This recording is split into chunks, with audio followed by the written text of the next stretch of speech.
The pain of childbirth relieved by pills. They prescribed me an amount that was quite high for quite some time, and then just stopped the prescription. But it's what happened next that led to the greatest pain of all. Having to watch them drive away with your child, knowing there's nothing you can do about it, and it's because of things and choices and decisions that you've made. This week on Open Record, a mother's descent to rock bottom. I walked in these doors when I was a patient, broken. A long journey back. Christina is really one in a million around this building. To giving others hope. I get to help watch that light come back and watch that life inside of them return. And to me, there's nothing more powerful or beautiful than that.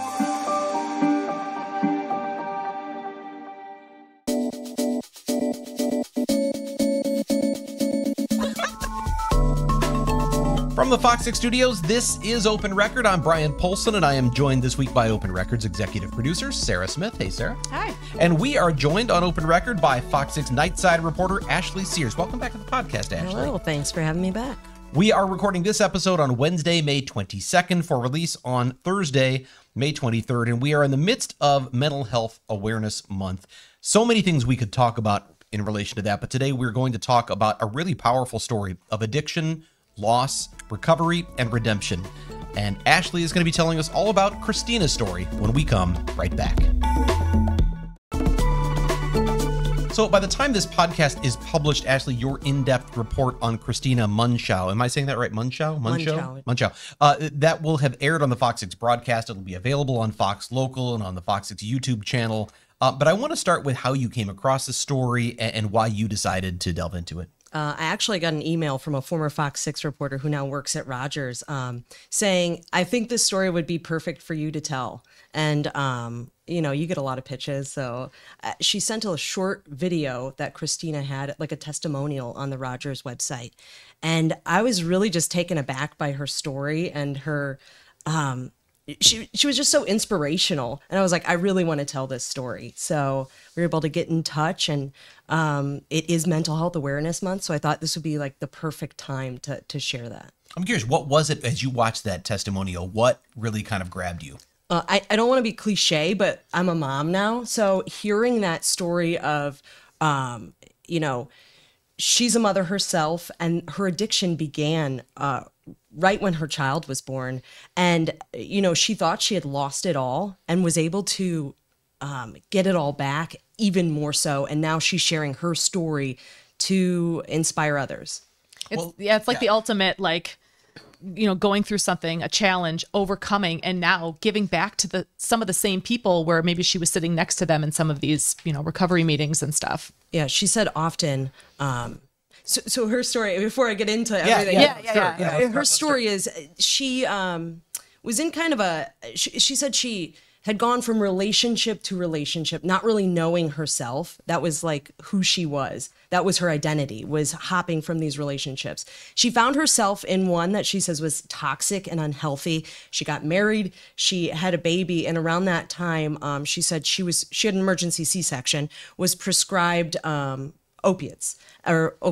And she said she became addicted to these pills, and it was a large amount, and that kind of went away. So then it moved on to heroin. Let me take a step back for a minute, because she's young, right? I mean, this was at the time this was happening. She was in her early 20s, I think. Yeah, I believe she was 24. And you said she'd been through relationships. We could all sort of, I think, relate to, you're just trying to figure yourself out. You're trying to get your identity. Then she ends up, you know, she's pregnant. She has this emergency C-section. That's scary enough, right? It's something you're not planning for. And now you're having to go through this. Do we know prior to that any experience with opioids or anything like this, or was this like her first introduction? From my understanding, this was her first introduction. She said she kind of had this like picture perfect childhood. This wasn't supposed to happen to her, which we hear very often. You know, no one is supposed to be an addict, but she said that, you know, she, from, you know, the outside looking in, had this picture perfect life. And she found herself just in a really dark place. And this was something that made her escape reality of what was happening around her. So she was taking the pills prescribed for just the surgery and recovery from surgery. And I think anyone who's maybe been through that knows you don't necessarily always need all those pills. Yeah. But the pills are there. And Yeah. so she found that tempting. Exactly. Yeah. I mean, I had an emergency C-section myself. You're given all this medicine and you're like, what do I do with this? I don't know. But, you know, some people find themselves taking a little bit more. And she said she had a large supply of it. You know, I think now when prescriptions are handed out, they might be, you know, limited in what they Sure. give to new moms. And she said that she found relief in this. You said then, and the reason I wanted to kind of put the brakes on for a moment is because you said something that said it in a way that almost seems like it was the natural course of things, but it sounds so dramatic. She had the pills, and then she ran out of pills, and the prescription's done. So she transitioned to heroin. And I know we've heard that over and over again throughout the opioid epidemic, that people start with pills and they progress to heroin. But for someone, for any of us who've not been through addiction, that sounds like an enormous leap. How did she go from abusing pills to something like an illicit street drug like heroin? I don't know the exact like transition, but I think it was more readily available with the people in her life. You talked about the toxic relationship, the people you surround yourself with. I know that can be a big part of these sorts of things. But what I noticed in watching the story was the way she said it. She almost, when she got to the word heroin, her voice almost shrunk. Like there's a sense of, you say it, even for her, there's a sense of shame even now. Yeah. And she, I think in her mind is like, how did I get to this point? You know, it's Right. But then also like needed it. Like your body, you know, she had been taking those pills after the emergency C-section, takes them. They're there, they're not there, they're not there, and then they're gone. And knowing that she couldn't go probably back to her doctor to say, I need more, because it had been a long enough time. But yeah, just that slippery slope, and then feeling the body that you need them.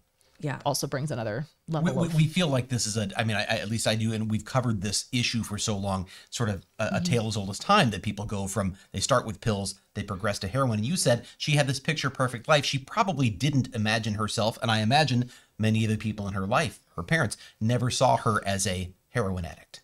Definitely not. And I was able to meet her parents through filming this story. And you show up to her house and you're like, wait a minute, this is not what I expected. And they are the sweetest people and very supportive. And she said that is what helped her through this, knowing that she had this support system the entire time, even when she was going through this. She said she kind of had rock bottom after rock bottom. She said something interesting. Even my rock bottoms had basements. Like, I didn't know I could get... Yeah, like that was the lowest. Yeah. And one of those was her parents took guardianship of her daughter. So they said, you are not fit to be a mom right now.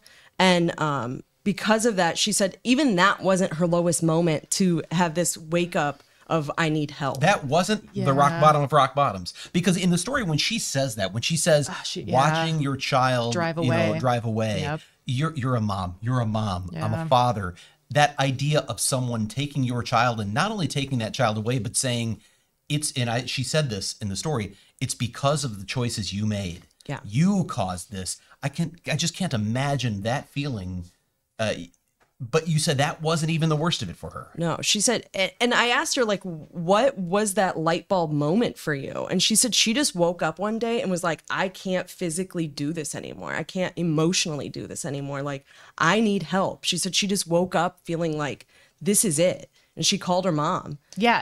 And that's what struck me as I was, I read your story and I watched it, and for her to go, I got to call my mom. This wasn't I'm calling my girlfriend. I'm not calling an addiction specialist. I'm calling my mom to say, here's the white flag. I'm all done. Yeah. And I know a lot of times when, you think like your child is taken away, there might be a rift in that relationship.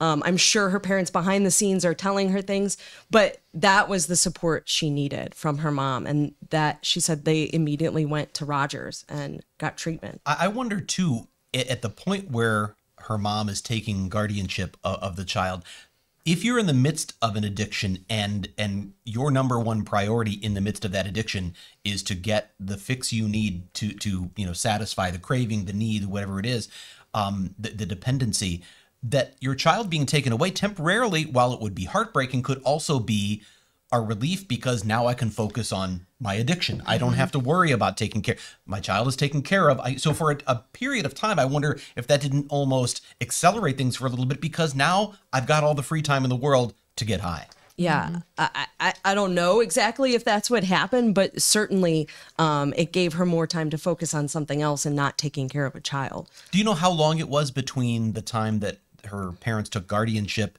and she had that epiphany where she woke up and said, I'm done. This is the rock bottom of rock bottoms? I don't know how long it was, but I think it was not long after. You know, I don't think it was. Didn't take, I mean, yeah. the addiction was from 2014 to 2019, so we're talking a 5-year period here, where these are formative years in a baby's life and a child's life, and a young person's life. I mean, Yeah. she was in her 20s. Right. I mean, that 5-year period is a substantial portion of her life. 5 years is a long time to go through loss after loss, and she's sort of on this. It sounds like rapid descent. Yeah. Personally, but then you say her parents, or she calls her mom, and her mom says, okay, we're going to take you to Rogers. And that's when things start to turn around. Yeah, she said she walked through those doors broken, and then she went into inpatient treatment. I believe it was 30 days, and then from there she did sober living and the normal path to recovery. But she said what she learned at Rogers really kind of set her on this path, made her have this. She said the light came back to her. You know. How long, and I don't know much about recovery programs, not having been in one, not having been around that field. What is that process like? Did you talk a little bit about what she went through there? She said one of the things that really stuck with her was the speakers that came in. And it was former addicts who shared their own stories that, like, you can recover. This is possible. This isn't an impossible thing.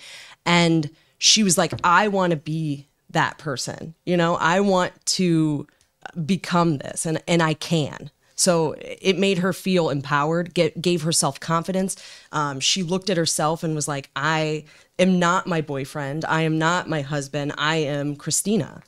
And I think some of it too is in addition to some of that where you can kind of go, it's almost like looking in a mirror. Like I can be that and I can do it and overcome it. But it's also other physical things. Like for addicts, I'm sure it's like, oh, my skin is improved, or I'm gaining healthy weight. My hair is growing back in a different way, but like just other things in addition to speakers and just her physical being sober, some of the other physical things that happen probably also gave her that boost of confidence that she needed to continue on the path. Yeah. And she said once she did get sober, it was September of 2019. She felt like she needed to give back because of what she experienced herself. And she actually started becoming one of those speakers that came in to speak with people at Harrington in West Dallas. And then the pandemic hit. And so she was like, what am I doing? Where am I? And she got certifications to become like a recovery specialist. And then she applied at Rogers thinking this may never be possible. So she's gone from, the picture perfect life to the rock bottom of rock bottoms. And now she's back at Rogers. We're going to take a break and we're going to talk about what she's done at Rogers when we come right back. So Christina, young mom, gets addicted to painkillers during an emergency C-section or shortly thereafter. She's prescribed high doses of painkillers. She takes them all, moves to heroin, loses her relationship, loses her child.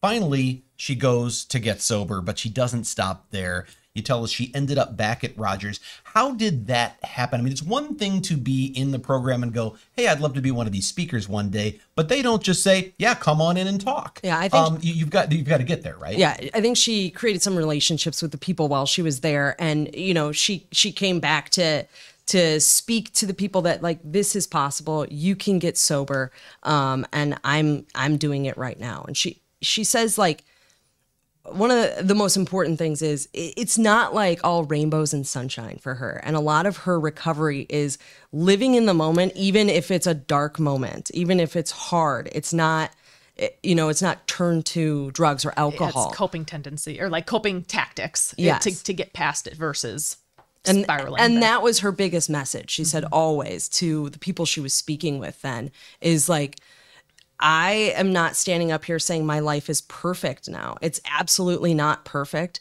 but I'm dealing with it and I'm living.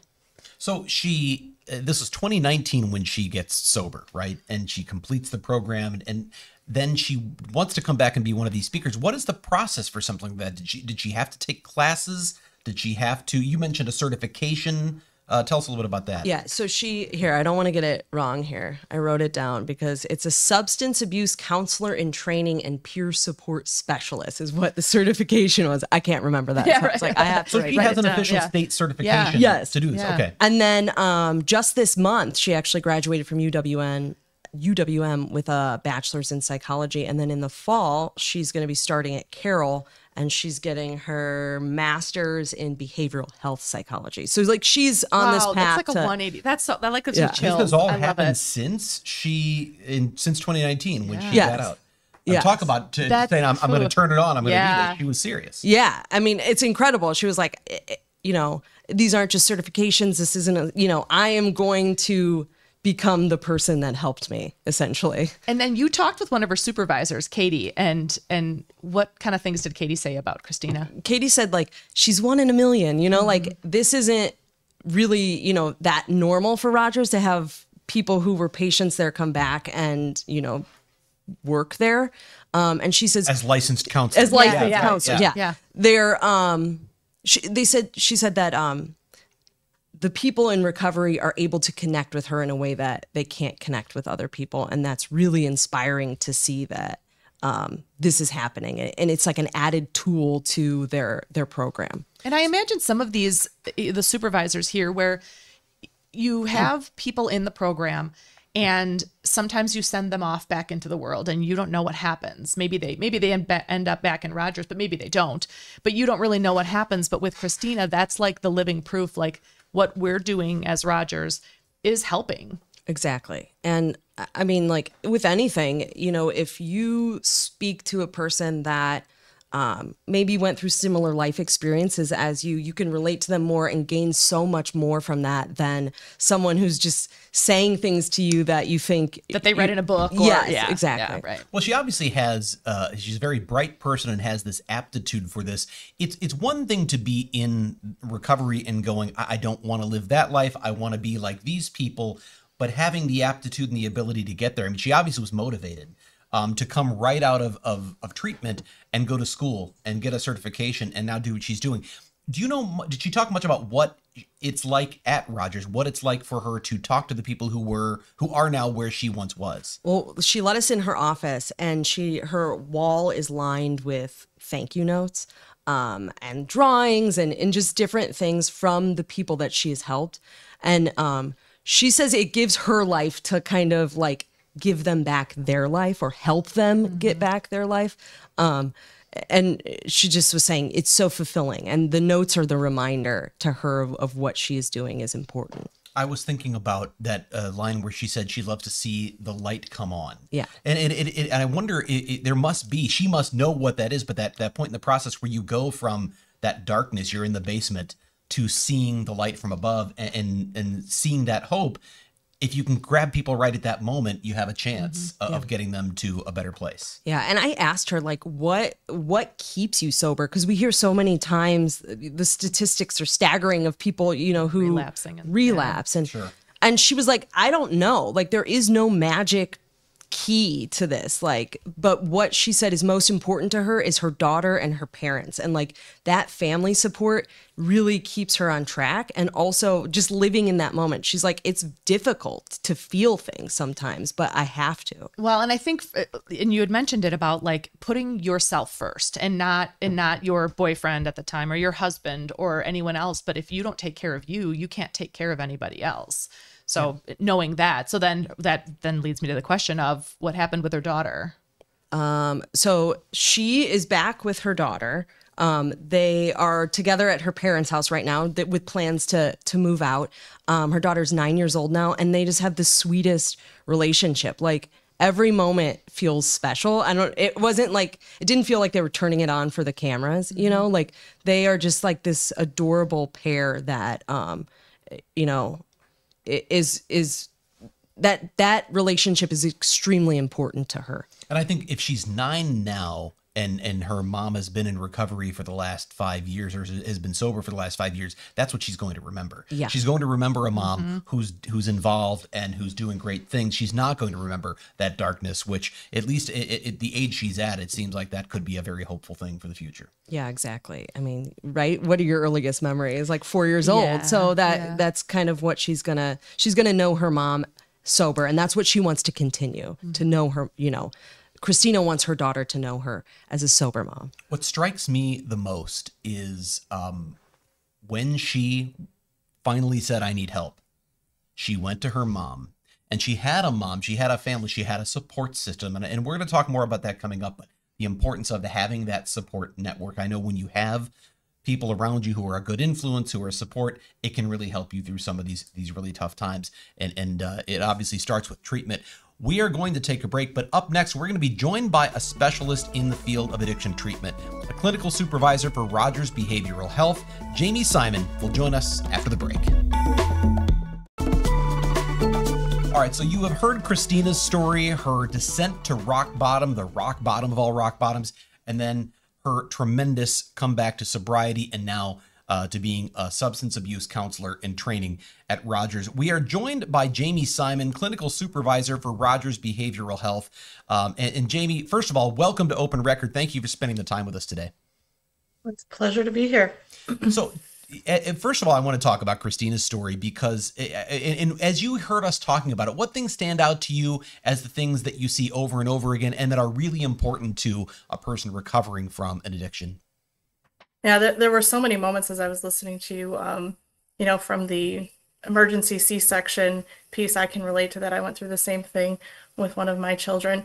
It really is about that family support. That piece is so critical, and we never know when somebody is going to hit their own rock bottom. It is very individualized. It looks different, and there might be 10 or 12 of them for an individual. So those things really stood out to me as patterns that we see, and that drive to give back within the recovery community. People who have kind of gotten to that point of being successful in their recovery, they want to give back. They're very motivated to spread the success that they've had. I know that Rogers is obviously a huge name in mental health treatment and particularly in substance abuse and addiction treatment, but there's a big range of what that could include. Obviously she did, it's an inpatient thing where but can you talk a little bit about the range of services, the options there are for substance abuse and addiction treatment? Absolutely. So we talk about a continuum of care. At Rogers specifically, when you call in to get services, you're going to do a screening, and we're going to decide what level of care is appropriate for you based on your clinical needs. Our services and services available outside of Rogers start with that inpatient detoxification. So that's going to be a hospital stay. It ranges a week, maybe 2 weeks, depending on your individual circumstances. Then we move to a residential level of care, and that's what everybody kind of hears when we talk about rehab. That's the 30 days where you're staying on a facility. 30 days is kind of a rough term. In Rogers, we don't say you have to be here for 30 days. It depends on your clinical needs. From residential, we have partial hospitalization treatment, which is basically like your day job. It's 6.5 hours, 5 days a week, where you're coming in, you're participating in groups, meeting with doctors for that time. We also have intensive outpatient, which is 3 hours a day, 5 days a week. So we're kind of just slowly bringing you back down that severity in terms of the restrictiveness of treatment. And then finally, there's outpatient therapy, where you might come to see somebody once a week, once every 2 weeks, depending on what your needs are. And throughout that spectrum of care, we want to be involving doctors to do some medication-assisted treatment. We find that is crucial in recovery, particularly with opiates.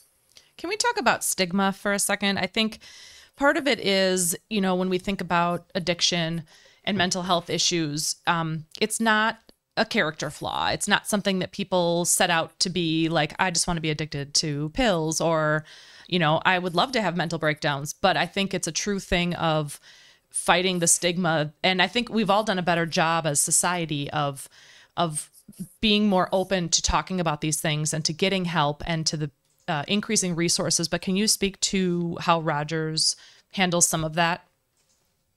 Well, I can say that internally with our staff, we are very much motivated to reduce stigma for our staff. We talk about it on a regular basis. We're advocating out in the community to treat our patients like they're human beings, because they are human beings. They don't deserve to be treated as less, because we know that addiction truly is a brain disease. It is no different than something like diabetes. It is how a brain processes substances differently than other brains. So really trying to challenge the belief that it's a moral failing or that a person is flawed because they have this struggle. Can that get in the way of Touch people on it even regularly in supervision. can that get in the way of people seeking help? Because I think sometimes even the way we talk about it, and naturally, as you said, you go to Christina's house, Ashley, and you say it's kind of not what I expected or what you would expect. But that very thing, we all do that. What you would expect almost suggests that we all think as a society that the people going through addiction are a certain kind of person. But it's not, right? It could be anyone. Absolutely. It could be anyone. We have folks from all socioeconomic levels coming into treatment. We have people who are employed, people who are unemployed. Age doesn't matter. Addiction really, it can affect anybody. And as a society, I think if we can move to more being accepting and embracing of those folks versus kind of pushing them at arm's length and saying there's something wrong with you, we want to create separation. Because when you were talking about Christina's story, that support, her parents being supportive, that is something we see as very, very key to recovery. If we can help a patient connect with their supports, their natural supports, their family, their friends, or we can help them develop that through maybe a community recovery center or attending AA or NA meetings, their chances of success in their recovery go up. I had a question for Jamie, just about women in treatment. I know when I spoke with Christina, she said that sometimes it feels like women may not be the first to ask for help because they have a lot more to lose with maybe their children, or they feel as though they have to keep everything together. How does that work, and what's the message for women who may be seeking help? Well, I think it comes back to, we want anybody who feels like they're struggling to come into treatment. Our treatment programs are mixed gender, so we have men and women in the same groups. And our therapists certainly work to help folks push through that stigma. So we use a model called the stages of change as we assess folks coming in the door. And we want to help folks move to being accepting that this is a challenge for them. And we use all of our treatment modalities to help whomever that individual is. And I think it is very much something women, especially mothers, we tend to just bury it. I know I'm prone to that myself. And we really just want to help folks embrace the reality that this is a struggle for me and I need some support. I was thinking about the fact that Christina decided on her own, I'm ready. And I know there are many times people who have a loved one who is struggling with addiction who say, we need to get you into rehab. You need to go to rehab, but it's not their motivation. It's not how important is it for the person who is suffering the addiction to say, I'm ready, I'm motivated, I want to do this? Well, it certainly is going to help somebody's trajectory of recovery if they have that mindset. And I will say that we can have folks coming into the door for treatment who are not maybe in that place. They're not there because they want to be there. Maybe it's a family member or a probation officer telling them you need to go to treatment. We have at our disposal different clinical tools to help get a person to that place. So we use a modality called motivational interviewing, where we really work with the patient to talk to them about, how is this going in your life? Is this working in the way you want it to? What are your values? What is important to you? And what steps can we help you take to get to that valued life? You know, Christina, obviously her child was a big motivator for her. If I would encourage somebody who's treating a patient like Christina to let's focus on how we help you get your child back and how you restore that relationship to what you want it to be. So as someone at Rogers, you've probably seen a lot, in terms of patients that come in.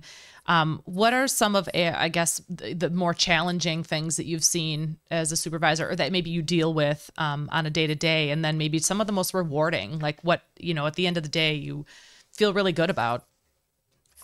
Yeah, I think what I'm going to say is it's almost a twofold answer, because I think one of the frustrating things we deal with is if we have somebody coming in the door who we see has potential to really get their life turned around, and maybe their treatment doesn't quite go the way we'd like it to.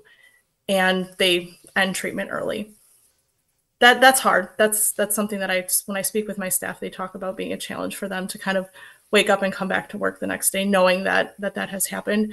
But when that individual comes back to treatment again for a second or third time, that really motivates them. We've created a space where they feel safe to come back to treatment, and we see that incremental progress. It sounds like Christina's story is, she got into treatment and really turned it around that first time. That is oftentimes not how recovery progresses for an individual.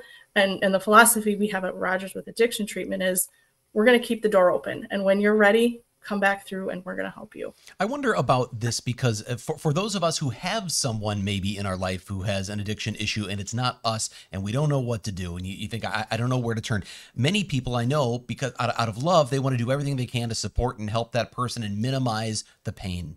But there's another approach I know some people take, which is the tough love approach. I'm going to let you sort of suffer with the consequences you're making. Is there an approach that you find is more helpful? Like, what can those who have loved ones suffering from this do that is most effective? Yeah, that's a really tough question. But what I would say is it's a combination of both. It's support balanced with accountability. So it's, instead of giving somebody $50 for gas to go fill up their gas tank, maybe you go with them and fill up the gas with them. It's finding creative ways to hold that individual accountable while still embracing and supporting and loving them. I mean, obviously, Christina's mom saying, we're going to take guardianship of the child because your child needs that. That's a tough thing for a mother to do to her own child, but for the sake of her grandchild. But obviously, that made a huge impact on Christina. Mm-hmm. And it comes back to that they were still supportive in her life, from what I'm here understanding of the story. It's not like they took her child and said, you can't ever see her, we're not going to allow you any contact. They were still there, but they had that accountability. Let's talk about Christina. What kind of things has she brought to Rogers since her time there as a patient? Well, I don't work directly with Christina on a day-to-day basis, so it's a little bit harder for me to speak to that. But in hearing the story that you guys were talking about, she's living the values that we embrace as a addiction recovery program. Meeting patients where they're at, having that lived experience. I think it does help her connect with our patients in a different way. You were talking about the thank yous that she has posted on her wall. I love that. That's motivating for her and probably for the people that she works with on her team. I encourage the staff I supervise to do the same. What do you see going forward in the field of addiction treatment? What is the biggest external challenge, not for the individuals who might be coming through, but are there challenges sort of, whether it's industry-wide or societally? Because I think about the fact that we've been talking about the opioid crisis for a long time now, and it's not going away. It may, but I don't know, maybe you can tell us, is it getting better? Do you see improvement? And what are some of the bigger sort of external challenges to reducing addiction in Wisconsin? Yeah, that is a great question. And what I would say is fentanyl is probably one of the biggest hurdles that we run into right now. I can say from the perspective of the medically prescribed opiates, there's been changes in how doctors are encouraged to prescribe those medications to reduce the volume of prescription opiates that are available to folks. Fentanyl is probably the biggest challenge. I would say that to move forward as a society, continuing to embrace the harm reduction concepts that are out there that can be controversial. Certainly, we're talking about the use of Narcan vending machines, things like that are going to help provide those protective factors to help folks overcome what is a big struggle. Are you here? I'm curious. Have you heard stories where those? Because I know we've heard a lot about the vending machines, and I don't know if any of us really know how they're being used, or are you hearing concrete examples of where someone has used one of those vending machines and it saved a life? I can't speak to specific examples, but I can say that we at Rogers have a Narcan vending machine in our Oconomowoc campus. We've had one for about 60 days, and we've been able to dose 140 doses of Narcan through that system. We're getting another one live in West Dallas at the end of the month. And I can also speak to the fact that up in the Fox Valley, they have implemented vending machines, and they're being utilized by the community. So Narcan is getting out in the community, and that is going to help continue to reduce that overdose death statistic, I believe, over time.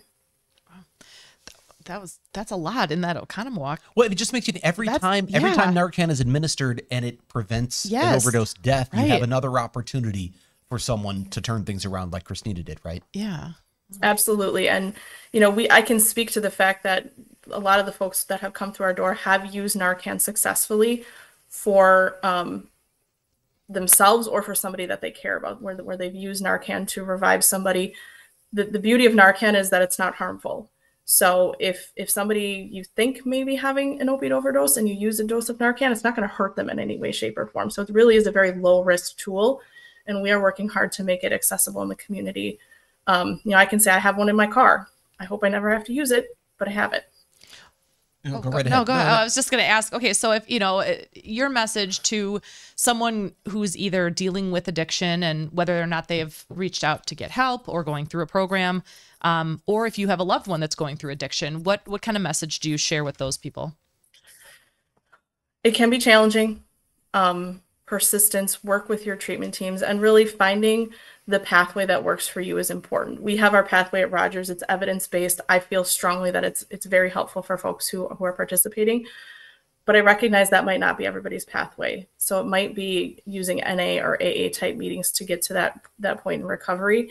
But finding that support system is so critical. Whatever that looks like to help you continue on that journey is going to be a great predictor of success. We were asking the same question at the same time, but I'm going to go one step further. What do you recommend if someone says, I want to reach out to Rogers, I want to get into a program like that? What can they do?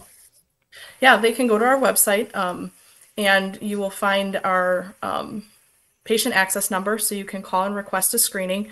Once you make that happen, you will be contacted by one of our screening team, and they will ask you a bunch of questions about your circumstances. And the reason we do that is we want to get you in the right level of care right when you walk through the door. So they're going to spend about a half an hour asking you about what's going on in life.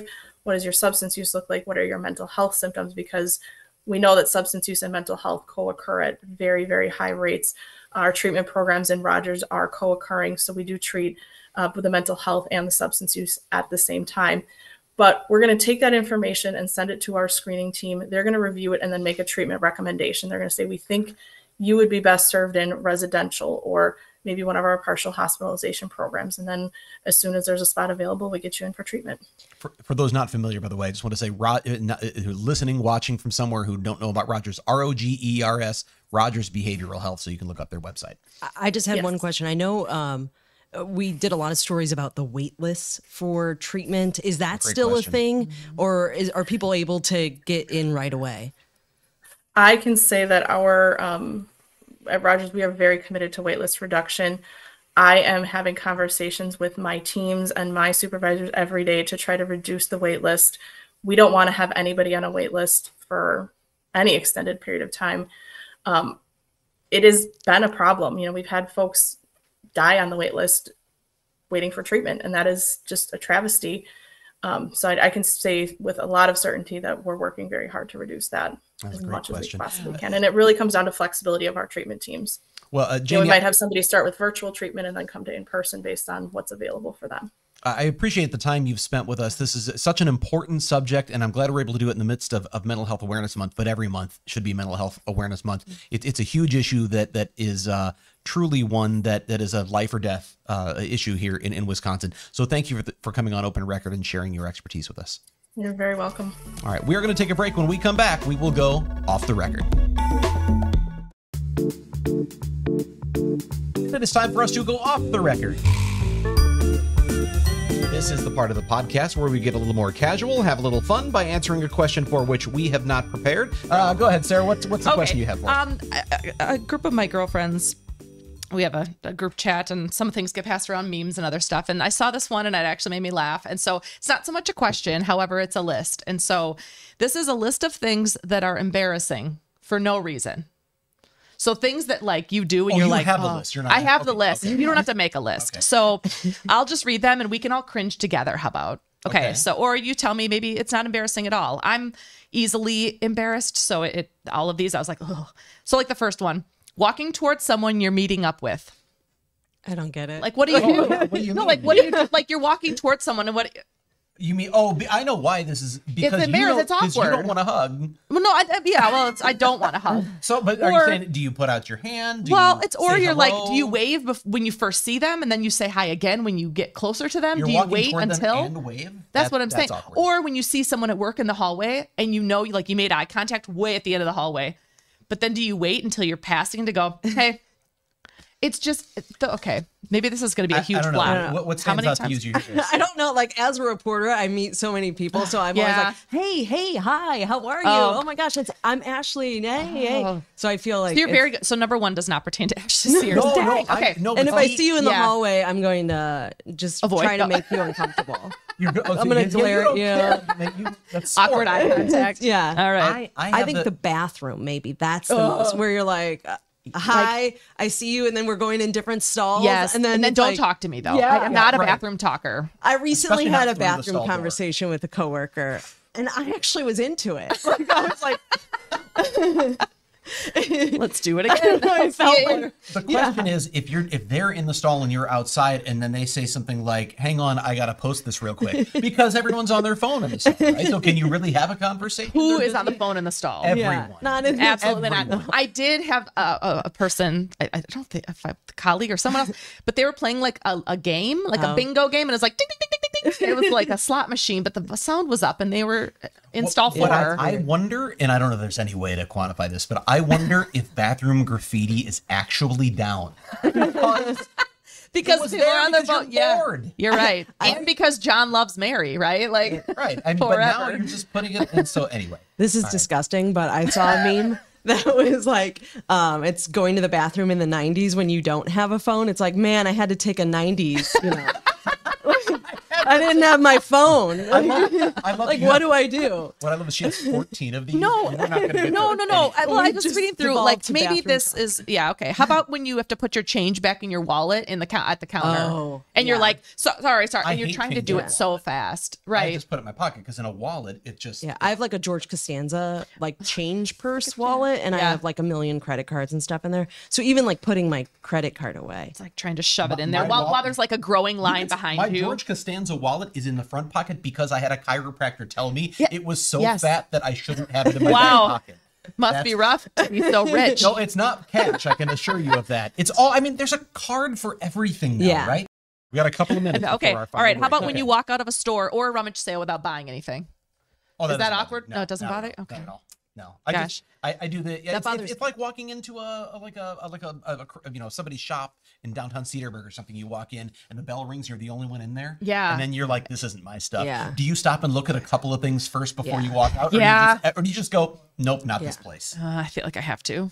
I get awkward. I'm an awkward person anyway. Yeah. I go, like to bathroom at gas stations a lot, and I always like, I'm like, whatever. Ben, my husband, when Yeah. he was a reporter, always bought something because he Oh, felt guilty. bad. And I was like, this is a gas station. They don't know if you pumped back. Yeah. Like what?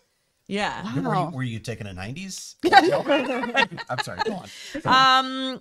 What about like walking up the stairs with people behind you? Like if I don't know, like I'll your bet butts that's- in their face. I don't I know. think that's probably. I'm just imagining. I'm You just feel like you imagining. want to go like, I'm imagining that's more uncomfortable for females going upstairs. Just maybe. yeah, I don't know. I don't know. Well, and now that I have this list, maybe none of these are embarrassing, and I'm just Maybe it's just me. you. It's who's just not. It's self-conscious? not No. you. It's me. All right. One Yawning more. yawning when someone's talking to you.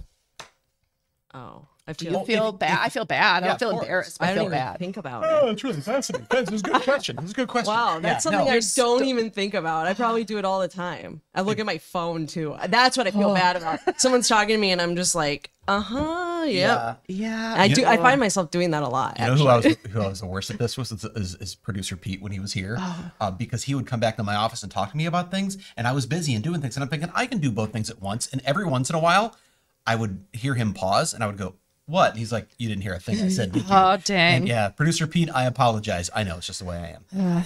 I do that with my kids a lot though too. Like I'll be on my phone and they're trying to talk to me, and I was like, "Don't be that parent." And then I have Yeah. to like consciously put my phone down. All right. Well, this is a really great off the record. That was I feel very about good. that. You've got more to say Ashley's for never next time. coming back. She's like, "You're off the record. Stinks." All right, so no, I like this one. You've got more we can do next time. No, Anyway, nope. we've got to take a break, List is and done. we will wrap things up when we come right back.